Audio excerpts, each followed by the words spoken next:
আলু বেশি বেশি আবাদ করেন, বাজারের উপর চাপ কমান। বর্তমান 25 মৌসুমে যে আলুর দর দিয়েছে 26 থেকে 28 টাকা। আমাদের আলু চাষ করতে, চুক্তিবদ্ধ আলু চাষ করতে আমাদের প্রতি কেজি আলুর খরচ 30 থেকে 32 টাকা। গত 24 অর্থ বছরে আলুর বীজের দাম দিয়েছিল, বিএডিসি কর্তৃপক্ষ দিয়েছিল 36 থেকে 38 টাকা। এবার সে দাম 10 টাকা কমিয়ে কৃষকদেরকে একবারে মাঠে নামিয়েছে।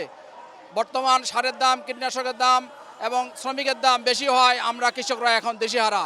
এজন্য আমরা সারা দেশের কৃষক আমাদের প্রেস ক্লাবের সামনে উপস্থিত হয়ে, আপনাদের সাংবাদিক বন্ধুগণের সামনে উপস্থিত হয়ে আমরা মাননীয় কৃষি সচিব, কৃষি উপদেষ্টা মহোদয় এবং প্রধান উপদেষ্টা মহোদয়কে জানাতে চাই, কৃষক বাঁচান, দেশ বাঁচান। আপনারা স্লোগান দিয়েছিলেন যে আলু বেশি বেশি আবাদ করেন, বাজারের উপর চাপ কমান। আলু উৎপাদনে বাংলাদেশ এখন স্বয়ংসম্পূর্ণ। এই আলু শিল্পকে ধ্বংস করার একটা পায়তারা চলতেছে। আমাদের আকুল আবেদন, এই আলুর দাম, বীজের দাম পুনর্নির্ধারণ করে আরও 9-10 টাকা বাড়িয়ে কৃষককে বাঁচান, এটা আশাবাদ করছি।